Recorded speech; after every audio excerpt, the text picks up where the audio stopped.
I like this wallpaper. It's very nice. It actually, to me, it really exemplifies what WebRTC is about. And sorry you can't see the whole thing, but basically, it's Einstein who says everything should be made simple as possible, but not simpler. And WebRTC is that, as long as it stays the way it is. And that's what's important to me in regards to why I like the technology so much, why we think it's such an innovative technology, is because it's simple and it just works. So I'm just going to go into my presentation here. So what we're going to talk about today, and I just want to cover, there's going to be 3 simple points. One is, why is WebRTC important to enterprise organizations today? The second is, what are the obstacles and barriers that are necessary that we overcome in order to be able to achieve integration of WebRTC into the enterprise and adoption by their community and their end users. And the third is, what are the opportunities for us as technologists and innovators to address those solutions? As an example, I love BMWs. I happen to be a big BMW fan. I'm a loyal advocate of the brand. But why does BMW need WebRTC, and why should we care about it? And the reason why is because BMW relies on its brand experience to the end consumer. It's critical for its success as a company. So they will do anything in order to improve customer intimacy.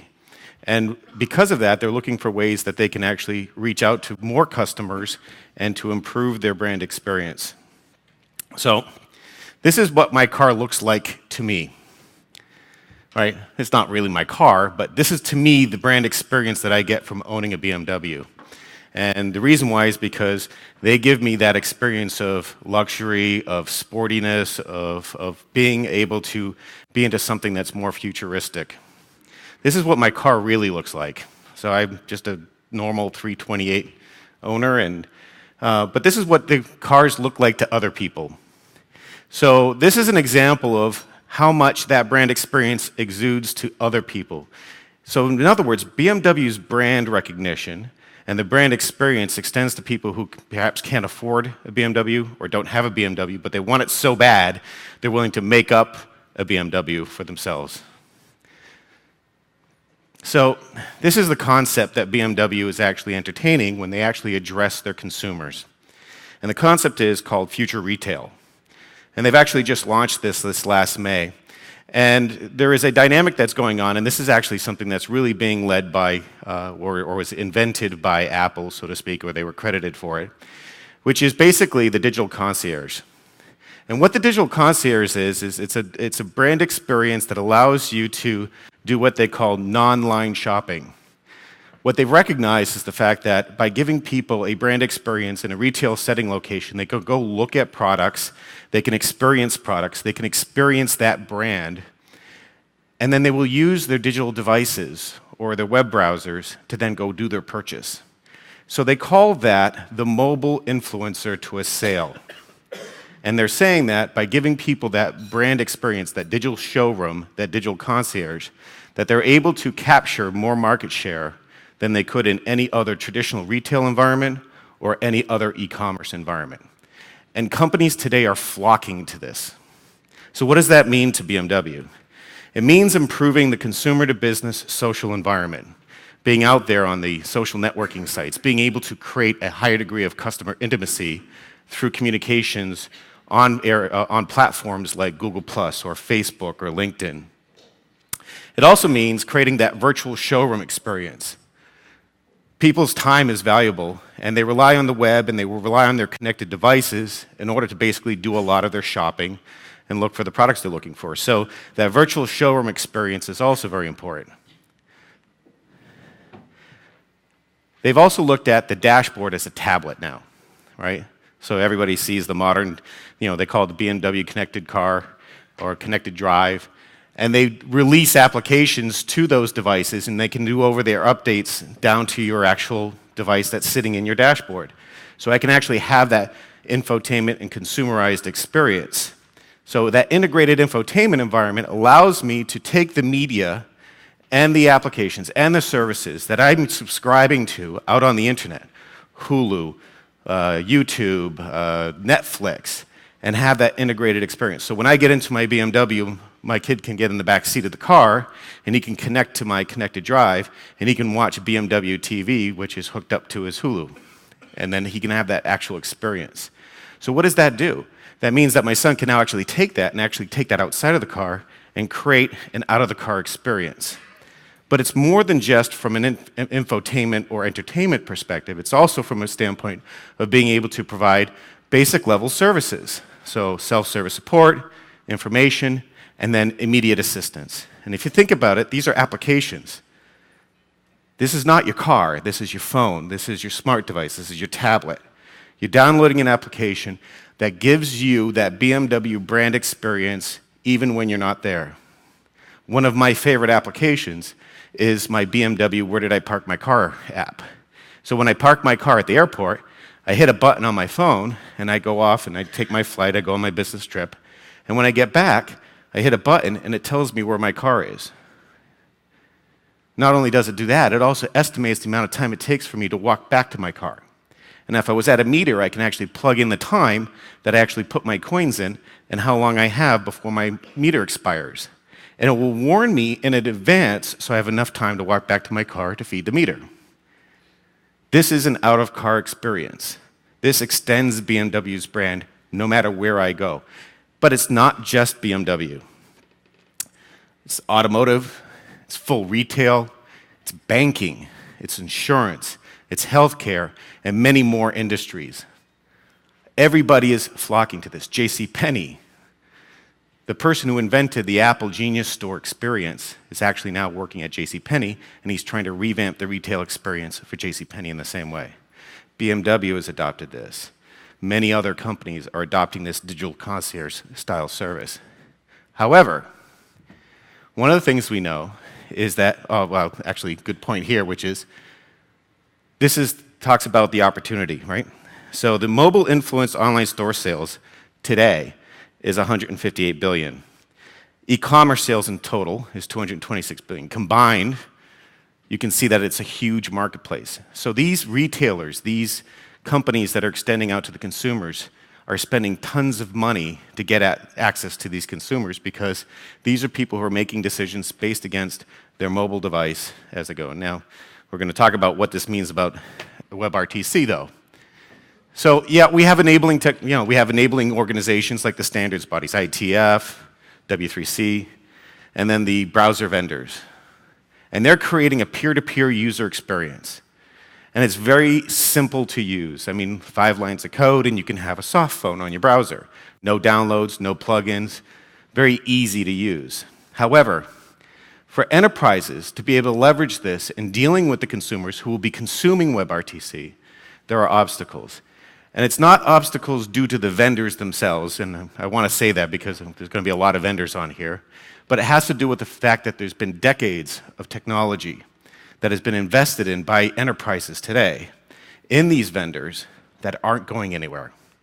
So the obstacles to adoption come from the standpoint of all the technology that exists out there today between plugins and carrier infrastructure that's been there for 20, 30 years. For enterprise infrastructure, where you talk about companies like large financial services institutions that spend $30 million a year on hardware and software infrastructure that is just enhancements to their existing infrastructure. And it's all SIP, and it took 20 years to get to SIP. And before that, there were decades of pre-SIP, and then those things needed to be integrated together. But it's there, and it's working, and it's available today. Contact center technology, CTI, skills-based matching, customer service, support. Those are all the things that are there in the organization today, waiting to be leveraged. So what are the obstacles to enterprise adoption? First thing is, enterprises are not going to replace what they have anytime soon. All right, so if everybody here just understands that that is the first thing that you need to accept, is it's not going anywhere. WebRTC is revolutionary, but it's not going to replace all this infrastructure. It can't. Enterprises could not afford to do it even if they wanted to. Maybe in 20, 30 years, it'll get there. But in the meantime, we have to accept, we have to work with it. The second thing is, these enterprises already have applications that their users are used to using.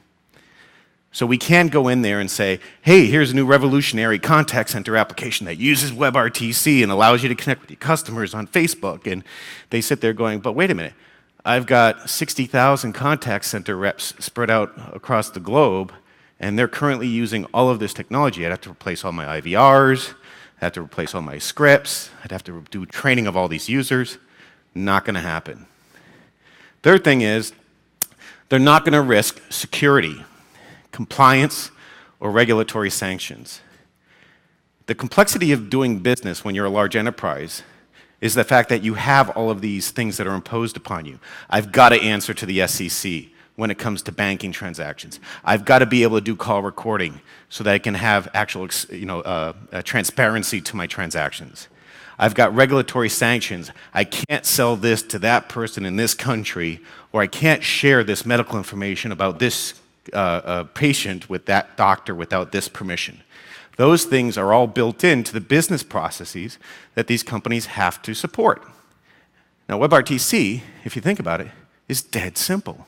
It does one thing, and it does it very, very well. So how are we going to blend these things together? We're going to create a bridge. And that bridge takes the form of interop, integration, and enforcement. Interop from the standpoint, we have to talk to the things that exist today. Integration from the standpoint, we have to enable the applications that already exist. We can't insist on replacing an application. Yeah, I know you're using that one, but if you want WebRTC, you have to go this way. And the third thing is we have to allow for enforcement, policies, regulations, and then even that, combining them together. For instance, I've got a stockbroker who's talking to Martha Stewart about the next big pop that's going to happen for an IPO. But I'm giving her inside information. That call needs to be recorded so that I can prove that I didn't give her inside information, right? So the Martha Stewart effect. So we need to have a policy management mechanism. We need to have a robust SDK that extends beyond WebRTC to include all the other things like DTMF tone recognition, IVR support, integration to a contact mechanism, all these other things which are enterprise-needed functions. So we built that. So Thrupoint built what we call Thrupoint Fusion Web. And what it is it acts as that gateway, okay? It is the policy engine. We can do session-based policy enforcement. We can do application integration, sequencing, and routing. We can do WebRTC to SIP as a gateway. We can do RTP proxying so that you can do efficient routing of the RTP. We can do transcoding of VP8 to H.264 and other codecs. It is an on-ramp. So we did this because we understand that the enterprise infrastructure is not going to change, but they want to get access to WebRTC. And there's a statistic that actually I shared about a month ago. I'll share it with you today, which is of our customers, because we do a lot of business with the Wall Street firms, so of our customers, we talk to all of them, and we ask them questions like, are you doing anything about WebRTC today? And 5 out of the top 10 banks have active engagements where they're working on ways to integrate WebRTC into their network infrastructure. That's amazing. Considering where WebRTC is today, and the readiness and the browser field, I mean, look at it from the standpoint. I mean, Google just released it. And we've been working on this product for the last 18 months. Big bet. We took the bet. We were happy that we took the bet because it panned out. But we have the first commercially available enterprise WebRTC gateway on the marketplace. So then our SDK allows you to integrate into applications, allows you to do all the things that I was talking about earlier. And if you come over to our booth later on, you'll be able to see all the different various demos, but we've integrated to applications like WebEx, WebEx Social, Jive, Jabber, LivePerson, Facebook, LinkedIn. And literally, I mean, I've got, you should talk to Kevin Glass, he's my chief technologist within my group. Asked him about, geez, you know, we got a customer who wants to have us like integrate into WebEx Social. How long do you think it'll take? He says, well, let me take a look and I'll get back to you. 10 minutes later, he got back to me saying, okay, it's ready. And we video chat enabled with integration to the contact list, with integration to whitelist, blacklist operations, with the security, with the policy, all that just dropped in 10 minutes. Working. So here's a healthcare example, right? So what it comes down to is a mashup. I mean, that's what WebRTC is. WebRTC is not the application, it's not an application. WebRTC is innovative, but it is not the creative aspect of the technology. The creative aspect of the technology is going to come from everybody here. All you developers coming out with new applications, finding new ways to use it, but it is just a component to a solution. Because if you think about it, video is just video until you add context to the conversation. So if you start building applications that allow you to have new ideas, new technologies, new ways of using it, new ways to reach out to customers where the enterprise wants to be, there is a big market there. It's huge. I mean, Joe Burton said that the enterprise spend for telecommunications on an annual basis is $2.1 trillion. He's right, it is. This is how you get your share of it. I mean, you know, you can do a venture play and try and do some sort of social-to-social thing, and then you can try and ramp yourself up to 1 million subscribers and then get a big pop or a venture valuation. But if you want to try and create economic value for your products today, you need to figure out a way to introduce your technology and concepts into the enterprise in a quick and seamless and efficient fashion. So, just with that, I'd just like to show you. So our bridge and our gateway, just so you know, to the enterprise, what we have here is our friends from Cisco, which we partner with very tightly, have loaned us an EX90 telepresence unit. We have a transcoder, a gateway, and a proxy running, which is our Fusion web service. So this is an EX90 telepresence device from Cisco, and I'm going to have to show it to you this way for now. This is a WebRTC browser application running through our gateway and server. And as you can see, it's doing the transcoding. We do intelligent routing. We can actually get this call to anywhere in your environment, whether it be a contact center, a SIP endpoint, or, hold on. So, thank you. I've got one other thing I'd like to show, which is,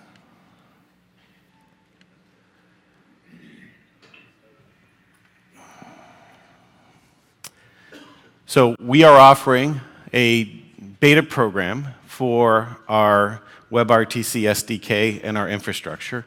You can sign up as a developer and get access to a sandbox where you can develop your own applications and build them. We're going to be launching it in Q1. If you go to the site now, it's going to be by invitation only.